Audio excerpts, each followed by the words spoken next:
Love you Sindhu. Love you. அன்பான உறவுகளுக்கு வணக்கங்க. பைரவி தனியா பிரிஞ்சு போறேன்னு முடிவெடுத்தாங்க. அதுக்காண்டி அவங்களுக்கு அப்பா, அம்மா இல்லையா? இல்ல யாருமே இல்லையா? தனியாவே விட்டுர்றாங்க. அவங்களும் சொல்லிட்டு போறாங்க. போற வழியில பார்த்தா, நைட்டு ஃப்ளைட்டு கேன்சல். காலையில தான் அப்படின்னு சொல்லிட்டு, நான் ஹோட்டல்ல ரூம் எடுத்து தங்க போறேன்ட்டு, அத யாரு சஞ்சய்க்கா கால் பண்ணி சொல்லுவாங்க. அவன் எப்படா பணம் நழுவி விழுகும் அப்படின்னு நெனச்சுட்டு இருந்தான். அது பால்ல விழுகுது. அப்படி இப்படின்னு சொல்லி வர வச்சுறாங்களா, இப்ப இவங்களும் சரின்ட்டு போறாங்க.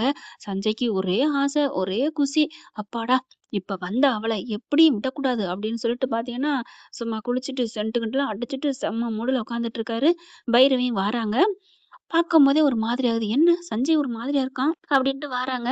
சஞ்சய் வா வா வா பைரவி வா. உன் வரவுக்காக என் வீடே காத்துக் கொண்டிருக்கிறது. என்ன ஒரு மாதிரியா சஞ்சய் பேசுறானே! நீ என்ன சஞ்சய் ஒரு மாதிரியா பேசுற? ச்சே ச்சே அப்படிலாம் இல்ல. உடம்பெல்லாம் கொஞ்சம் வலி டயர்டா இருந்துச்சு. அதான் என்ன அப்படின்னு பார்க்க கொஞ்சோண்டு அடிச்சேன். அவ்வளோதான் வேற ஒண்ணும் இல்ல. ஃபுல்லா அடிச்சுப்புட்டு கொஞ்சோண்டுங்கிறான். சரி அப்படி பார்க்கையில உள்ளுக்கு வர்றதா? போறதா? ஒரே டவுட்ல இருக்கு பைரவிக்கு. வேற வழி இல்ல. வந்தாச்சுல்ல. கால வச்சாச்சு ஆத்துக்குள்ள. என்ன பண்றது? வர்றாங்க. சோஃபால உட்கார்றாங்க. "ஏன் பைரவி இங்க உட்கார்ற?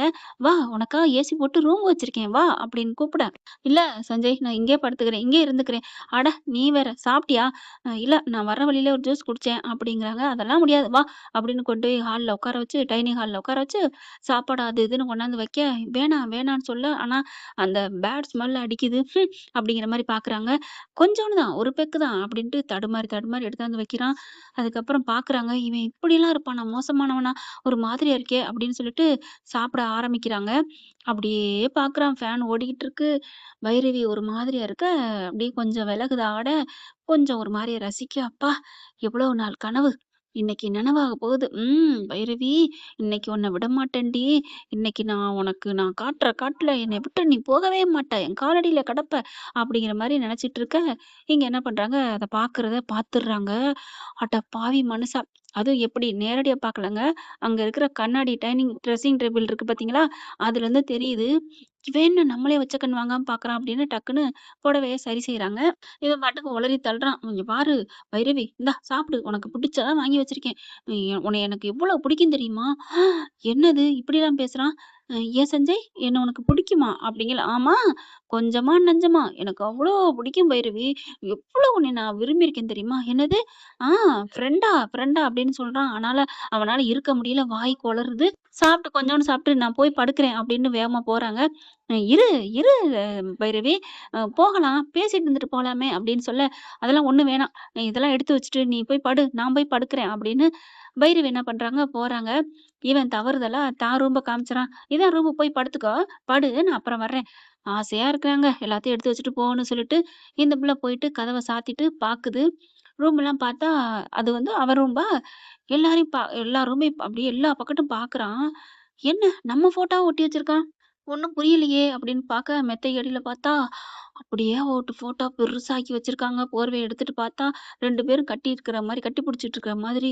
ச்சீ! அப்படின்னு காத பொத்துறாங்க, கண்ண பொத்துறாங்க. இவ்வளோ கேவலமா கட்டில்ல இருக்கிற மாரி ஒண்ணா எடுத்து வச்சிருக்கானே! அப்படின்னு சொல்லிட்டு வேக வேகமா போயிட்டு அவங்க கபோர்ட தொறந்து பார்க்குறாங்க. பார்த்தா அவன் கூட ஃபோட்டோ கம்யூனிகேஷன் பண்ணி 2 பேரும் கட்டி பிடிக்கிற மாரியும், தாலி கட்டுற மாதிரியும், "உன்னை நான் எவ்வளோ கனவு கண்டுட்டு இருக்கேன் தெரியுமா பைரவி? உன் கூட நான் வாழணும், கட்டில்ல ஒண்ணா அனுபவிக்கணும், ரசிக்கணும், உன் அங்கங்கள அங்கங்கமா ரசிக்கணும்" அப்படி இப்படின்னு எழுதி வச்சிருக்கான். செம்ம காண்டாகுது. அட பாவி மனுஷா! எவ்வளோ ஒரு கேவலமானவன் இருந்திருக்கான். அப்போ ஆறுமுகம் சொன்னதெல்லாம் உண்மைதானா? சரிதானா? அப்படின்னு பார்த்து ஆடி போறாங்க. அடுத்து ஒவ்வொரு இடமா பார்க்குறாங்க. லெட்டர்லாம் இருக்குங்க. கிரீட்டிங் கார்டு வாங்கி வச்சிருக்கான். "உன்னை எப்பவாவது நான் அடைஞ்சே தீரணும்" அப்படின்னு சொல்லிட்டு, அப்புறமா கடைசியா ஒண்ணு ஆயுதம் கிடைக்குது பாருங்க. டைரி. டைரிய பார்த்தா ஒவ்வொன்னையும் படிக்கிறாங்க. அதுக்குள்ள இவன் கத டட் டட்ன்னு தட்டிக்கிட்டே இருக்கிறான். இவங்க அப்படியே தொறக்கவே இல்ல. இரு சஞ்சய் இந்த வர்றேன். ஒரு நிமிஷம் வர்றேன்" அப்படின்னு சொல்லிட்டு உட்காந்து படிக்கிறாங்க. ஓரலா பார்த்தா, "காலேஜ்ல உன்னைய ரசிச்சேன்டி, அப்படிடி இப்படிடி. அதுக்கப்புறம் ஆறுமுகம் தட்டிட்டு போயிட்டான். உன்னை நான் விடுவேனா? உன்னை எப்படி என் பொண்டாட்டியா கனவு கண்டேன். ஒவ்வொரு விஷயத்துலயும் ஆறுமுகத்த உன்னை மாட்டி மாட்டி விட்டேன். நான் தான் எல்லாம் பண்ணேன். ஆனா நீ எனக்கு கிடைக்கவே இல்லையே" அப்படின்னு எழுதுனதோட இல்லாம, இன்னைக்கு சுட சுட சுட சுட எழுதுனது என்னன்னா, "என்ன தேடி வர்றா. அவள நான் விடமாட்டேன். இன்னைக்கு கண்டிப்பா அவள நான் விடமாட்டேன் என் பைரவிய.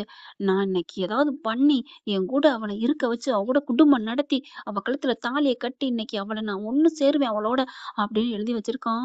ஆடி போறாங்க. ஆன்னு கத்துறாங்க. அதுக்கப்புறம் ஒண்ணும் சொல்லாம வச்சுப்புட்டு கதவ தொறக்குறாங்க. அப்படியே தடுமாறி வர்றான். பைரவி என்ன பைரவி? அப்படிங்கல. ஒண்ணும் இல்ல. சப்பு சப்புன்னு அறையன்னு தோணுது. ஒண்ணும் சொல்லாம உட்காரு அப்படிங்கல உட்கார்ந்துடுறான். அ ஏன் பைரவி ஏன் சஞ்சய் உனக்கு என் மேல ஆசை எதுவும் இருக்கா? என்ன இவளே கேட்கிறா? பைரவி உன் மேல எனக்கு எவ்வளோ ஆசை தெரியுமா? அப்ப என்ன கல்யாணம் பண்ணிக்க ஆசைப்படுறியா? ஆமா பைரவி. இந்த ஆறுமுகம் தான் இடைஞ்சலா இருந்தான். அ அப்ப அவன வேணான்னு வெட்டி விட்ட கையோட உன்ன நான் கட்டிக்கவா? பைரவி கரெக்ட்டா நீ புரிஞ்சுக்கிட்டியா? I love you Bhairavi. உன்னைய கட்டிக்கிறக்கா நான் எவ்வளோ பாடுபட்டேன் தெரியுமா? அப்படின்னு கட்டி பிடிக்க போறேன். படார்ன்னு தள்ளி விட்டு நெஞ்சில கால வச்சு காரி துப்பி தூ அப்படின்னு துப்பி பார்த்தா, சப்பு சப்புன்னு அறையுறாங்க. பலார் பலார்ன்னு அறையுறாங்க. அட பாவி! நீ இவ்ளோ ஒரு பெரிய துரோகியா? அப்பவே சொன்னான். என் புருஷன் ஆறுமுகம் சொன்னான். ஐயோ! அவன் பேச்ச கேட்காம, அவர் மனச புரிஞ்சுக்காம நான் நடந்துட்டேனே! அட பாவி பாவி! அவரோட மனசுக்கு கால் தூசி நீ பெறுவியாடா? அடுத்த பொண்ண தங்கச்சியாவும், அக்காவும் நினைக்கிறவன்டா அவன். ஆனா நீ அடுத்தவன் பொண்டாட்டியவே நீ அடைய நினைச்சிருக்க. உன்ன நான் சும்மா விடமாட்டேன்டா! அப்படின்னு அவன் போதையில கிடக்குறான். அவன என்ன பண்ண முடியும்? 4 சாத்து சாத்திட்டு அங்கேருந்து அழுதுகிட்டு வேகமா கிளம்பி வராங்க. ஓடி வராங்க. இங்க பார்த்தா ஆறுமுகம் ஓன்னு அழுதுகிட்டு இருக்க. என்னமோ தெரியலம்மா. வாசல்ல வந்து நிக்கிறாரு. அன்னபூர்ணி "ஏம்மா இங்க வந்து நிக்கிற? ஏன்டா?" அப்படின்னு கேட்க, "எனக்கு என்னமோ தெரியல. என் பைரவி என்ன தேடி வர்ற மாரியே தெரியுதுன்னு" சொன்னா, "ஆமாடா, அங்க தான்டா வர்றா. இல்ல, எனக்கு பலவாட்டு கனவு தான் தெரியுது. அதுவும் கனவாத்தான் இருக்கும். டேய் உன் கண்ணுக்கு வந்தா கனவு. அது எங்க கண்ணுக்குமா கனவு? பார்றா" அப்படின்னா, பைரவி ஓடி வராங்க. என்னாச்சுன்னு சொன்னா, எல்லாரையும் விட்டுப்புட்டு ஆறுமுகத்த வந்து ஓடி கட்டி பிடிச்சுக்கிறாங்க. எல்லாரும் அப்படின்னு அதிசயமா பார்க்க, "என்னாச்சு? என்னாச்சு? என்ன மன்னிச்சிரு ஆறுமுகம். என்ன மன்னிச்சிரு" கால்ல விழுந்து அழுகுறாங்க. அதுக்கப்புறம் அவங்க அத்தை கால்ல, எல்லார் கால்லயும் விழுகுறாங்க. "நான் உன்ன தப்பா புரிஞ்சுகிட்டேன் ஆறுமுகம். எல்லாமே அவன் பண்ண வேலை தான். நீ எவ்வளோ நல்லவன் தெரியுமா?" அப்படின்னு அழுகுறாங்க. "தப்பா புரிஞ்சுக்கிட்டேன், தப்பா புரிஞ்சுக்கிட்டேன்னு" சொல்லி அழுக அழுக, "நீ ஒண்ணும் தப்பாலாம் புரிஞ்சுக்கல. அந்த அளவுக்கு அவன் படுத்திட்டான்ம்மா. நான் உன் மேல எவ்வளோ உயிர் வச்சிருந்தேன் தெரியுமா?" "ஆமா ஆறுமுகம், ஆமா. என்ன மன்னிச்சிரு ஆறுமுகம், மன்னிச்சிருன்னு" சொல்லிட்டு கால்ல விழுந்து அழுகுறாங்க. சிந்துவும் பைரவியும், "இப்பவாவது புரிஞ்சுக்கிட்டியே" அப்படின்னு சொல்லிட்டு சந்தோஷப்பட, கரெக்ட்டா பார்த்தீங்கன்னா, அவங்க அப்பா, அம்மா வந்திருக்காங்க.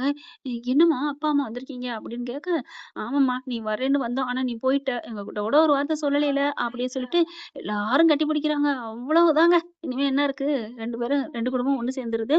இனிமே என்ன எங்கள் வீட்டில் எல்லா நாளும் கார்த்திகை லாலலா அப்படின்னு போ வேண்டியதுதான்.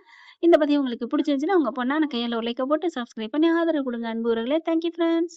இந்த வீடியோ உங்களுக்கு பிடிச்சிருந்தா தயவு செய்து லைக் பண்ணுங்க. இன்னும் அப்டேட்ஸ்க்காக சேனலை சப்ஸ்கிரைப் பண்ண மறக்காதீங்க. நம்ம கிட்ட இருக்க எல்லா சேனல்ஸோட லேட்டஸ்ட் வீடியோ அப்டேட்ஸ்க்காக மேல ரைட் சைடுல காட்டுற லிங்கை கிளிக் பண்ணி வாட்ஸ்அப் குரூப்ல ஜாயின் பண்ணுங்க. உங்களிடம் விடைபெறுவது நான் உங்கள் மெஹர்.